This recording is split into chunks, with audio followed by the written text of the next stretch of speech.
আসসালামু আলাইকুম রহমতুল্লাহ। কেমন আছেন সবাই? আশা করি অনেক অনেক ভালো আছেন। তো আজকে ছোট্ট একটি প্রশ্ন নিয়ে এসেছি, যেটি বিভিন্ন চাকরির পরীক্ষা এবং বিশ্ববিদ্যালয় ভর্তি পরীক্ষা এসেছে। সেটি হচ্ছে, স্ক্রিনে দেখতে পাচ্ছেন একটি question, did you eat the apple? Did you eat the apple, এই যে সেন্টেন্সটি, এটিকে কি করতে হবে? পেসিভে পরিণত করতে হবে।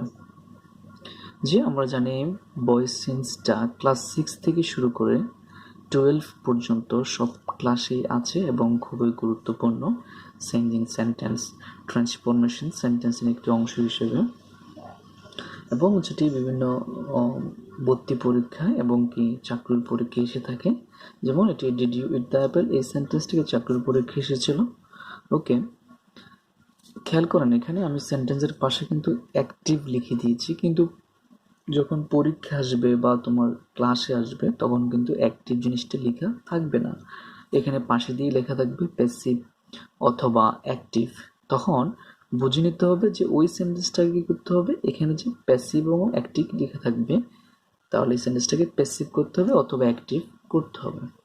বা অনেক সময় দেখা গেছে কি যে অ্যাক্টিভ প্যাসিভ লেখাটা উঠে নেয়, এখন মনে করতে হবে যে এটা চিনতে হবে এটাকে অ্যাক্টিভে আছে না প্যাসিভে আছে। অ্যাক্টিভে থাকলে আমি প্যাসিভ করব, প্যাসিভে থাকলে অ্যাক্টিভ করব। এখন ধরুন এটা আমরা অ্যাক্টিভ বুঝে গেছি, তারপর আমরা জানি যে কিভাবে আমরা অ্যাক্টিভ নাকি প্যাসিভ আইডেন্টিফাই করব। সেটা হচ্ছে কোনো সেন্টেন্সে দেখতে হবে যে ভার্ব জিনিসটা, ভার্ব যদি ভার্বের ফার্স্ট পার্টিসিপল 3 নাম্বার ফর্ম থাকে, ইট, অ্যাট, ইটেন 3 নাম্বার ফর্ম থাকে, তাহলে মোটামুটি একটা আইডিয়া যেটা প্যাসিভ। তারপরেও বুঝতে হবে এই যে ভার্বের 3 নাম্বার ফর্মের আগে am, is, are, was, were, shall, will এগুলো আছে কিনা। তারপরে দেখবেন অবজেক্টের আগে ভাই আছে কিনা। অনেক সময় ভাই না বসে অ্যাট, ইন, উইথ এগুলো বসতে পারে। তো আশা করি ভার্বের পাস্ট পার্টিসিপলের পূর্বে যখন অক্সিলিয়ারি ভার্বগুলো থাকে অথবা সেন্টেন্সে বাই থাকে, বাই না থেকেও অন্য অন্য ওয়ার্ডগুলো বসতে পারে, তখন আমরা কি দিব, তখন ওই জিনিসটা আমরা বুঝতে হবে সেটা কি প্যাসিভ ভয়েস। ওকে, তো আমরা বুঝতে পারছি এটাতে এই সেন্টেন্সে কোনো বিধিরে দেখতে পারতেছি না, ভার্বের পাস্ট পার্টিসিপল নেই, am, is, are, was, were, shall, will এগুলো দেখতে পারতেছি না, তাহলে আমরা বুঝছি এটা হচ্ছে অ্যাক্টিভে আছে। তো প্যাসিভ করতে হলে কি করতে হবে, খেয়াল করতে হবে এই সেন্টেন্সটাকে যদি আমরা প্যাসিভ করি, খেয়াল করতে হবে এই কোশ্চেনটি হচ্ছে, এই প্রশ্নটি আছে ইন্টারোগেটিভে। ইন্টারোগেটিভে আমরা অ্যামিজার দিয়ে করতে পারি, যেমন আর ইউ স্টুডেন্ট। ওকে, তারপর ইজ হি এ স্টুডেন্ট। ওকে, তারপরে ডব্লিউএস কোশ্চেন দিয়ে করা যায়, যেমন হোয়াট দিয়ে রয়েছে, হু দিয়ে রয়েছে, হাউ দিয়ে রয়েছে। ওকে, এখন এই ডু, ডাজ, ডিড দিয়ে, ডু, ডাজ, ডিড দিয়ে ব্যবহারের নিয়মটা হচ্ছে, মনে রাখতে হবে এটাই যে অ্যাক্টিভ যদি ইন্টারোগেটিভে থাকে প্যাসিভ টু ইন্টারোগেটিভ, প্রশ্নবোধক থাকলে প্রশ্নবোধক, জাস্ট ভিতরের যে চেঞ্জগুলো হবে সেগুলো আমাদের করতে হবে।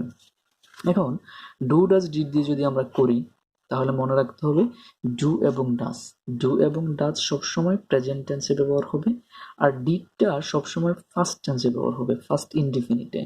ডিড থাকলে বুঝতে হবে ওইটা first indefinite tense.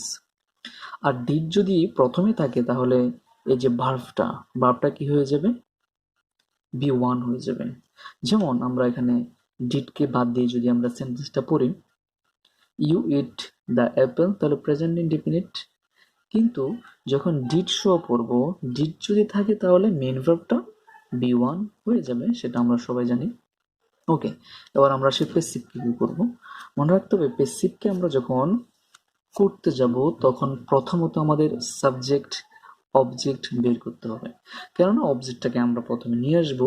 That's why প্রথমে আমাদের অবজেক্টটাকে চিনতে হবে। এন অবজেক্ট চেনার একটা নিয়ম রয়েছে, সেটা হচ্ছে ভার্বকে প্রশ্ন করতে হবে কি বা কাকে দিয়ে। যেমন অবজেক্টটা কিভাবে চিনব, কি বা কাকে দিয়ে, কাকে প্রশ্ন করব, ভার্বকে। ভার্বকে যদি আমরা কি বা কাকে দিয়ে প্রশ্ন করলে তাহলে কি পেয়ে যাব, অবজেক্ট পেয়ে যাব। ওকে, যেমন আপনি প্রশ্ন করুন যে এখানে ভার্বটা হচ্ছে eat, did you eat the apple? তুমি কি খেয়েছো? কি, তাহলে কির উত্তর কি আসছে? অ্যাপেল আসছে। তাহলে অ্যাপেলটা এখানে কি? অবজেক্ট।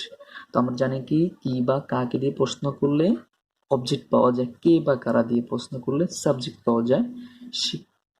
কে খেয়েছে, অর্থাৎ কে খেয়েছিল আপেলটি? তুমি খেয়েছিলে, ইউ। তাহলে ইউ হচ্ছে এখানে সাবজেক্ট, ইউ হচ্ছে এখানে কি? সাবজেক্ট। আর দ্য আপেল হচ্ছে এখানে কি? অবজেক্ট। আর ডিড দেখে আমরা বুঝতে পারছি এটা হচ্ছে পাস্ট ইনডিফিনিট টেন্স। ওকে, তাহলে প্রথমত আমাদেরকে খুঁজে বের করতে হবে অবজেক্টটা। তো অবজেক্টটাকে আমরা প্যাসিভ সাধারণত কি করি? সাবজেক্ট করে দিই। অবজেক্টটাকে আমরা প্রথমে নিয়ে এসে সাবজেক্ট করে দিলাম, দ্য আপেল বসিয়ে দিলাম। তারপর খেয়াল করতে হবে অবজেক্টকে সাবজেক্ট করার পরে সবসময় অক্সিলারি ভার্ব নিয়ে আসতে হবে। এখন ফার্স্ট ইনডিফিনিটে অক্সিলারি ভার্ব কি বসে? ফার্স্ট ইনডিফিনিট অক্সিলারি ভার্ব কি বসে? ওয়াজ এবং ওয়ার, ওয়াজ এবং ওয়ার। এখন দেখেন এখানে দ্য অ্যাপেল কি সিঙ্গুলার না প্লুরাল? অবশ্যই দ্য অ্যাপেল একটি অ্যাপেলকে বোঝানো হয়েছে সিঙ্গুলার, তাহলে ওয়াজ বসাবো না ওয়ার বসাবো? অবশ্যই ওয়াজ। এখন বিষয়টা হচ্ছে ওয়াজ আমরা অ্যাসার্টিভ যদি হয়ে থাকে ওয়াজটা পরে দিব, যেহেতু এটি ইন্টারোগেটিভ আমি বলেছি অ্যাক্টিভ যদি ইন্টারোগেটিভ হয়ে থাকে প্যাসিভও ইন্টারোগেটিভে হবে, তাহলে ওয়াজটা কোথায় দিব? সামনে। তাহলে আমাদের দুইটা কাজ শেষ। অবজেক্টকে সাবজেক্ট করলাম, অক্সিলারি ভার্ব বসালাম, অক্সিলারি ভার্ব কেন সামনে বসালাম? এটা ইন্টারোগেটিভ, এটা ইন্টারোগেটিভ করতে হবে সেজন্য। তারপর হচ্ছে ভার্বের পাস্ট পার্টিসিপল। এখন ভার্ব কি? ইট, এটার ভিতরে কি পাস্ট পার্টিসিপল হচ্ছে ইটেন। তারপর আমরা জানি ভাই, ভাই বসাতে হবে। তারপর অবজেক্ট কি এখানে? অবজেক্ট হচ্ছে ইউ, কেননা ইউর অবজেক্টটা সবসময় কি হয়ে থাকে? ইউ যদি সাবজেক্টে থাকে ইউ হচ্ছে আবার অবজেক্ট। আই যদি থাকে সাবজেক্টে, অবজেক্ট কি? হি থাকলে হিম, সে থাকলে হার, দে থাকলে দেন, উই থাকলে আস। তারপর কোনো নাম যদি থাকে তাহলে নাম বসে, যেমন মামুন থাকলে মামুন হবে, নোমান থাকলে নোমান হবে। ওকে, তারপরে ইট থাকলে আবার ইট বসবে। ওকে, এটা হচ্ছে সাবজেক্ট, এটা হচ্ছে অবজেক্ট।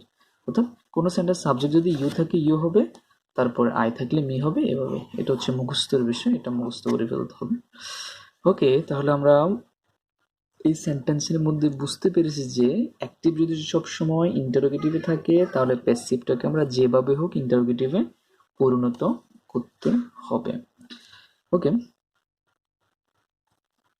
তো আশা করি আমরা খুব সহজে এটা বুঝতে পেরেছি এবং এরকম প্র্যাকটিস করার জন্য দুইটা সেন্টেন্স আমি লিখতেছি যে প্র্যাকটিস কিভাবে করবেন। নাম্বার 1 হচ্ছে do you know me. Number 1 এটাকে কি করতে হবে? প্যাসিভ করতে হবে, প্যাসিভ করতে হবে। Number 2, does he play cricket, এটাকেও প্যাসিভ করতে হবে। Number 3, did they eat rice, did they eat rice passive করতে হবে। অর্থাৎ ডু ইউ নো মি, তুমি কি আমাকে চিনো, প্যাসিভ করতে হবে।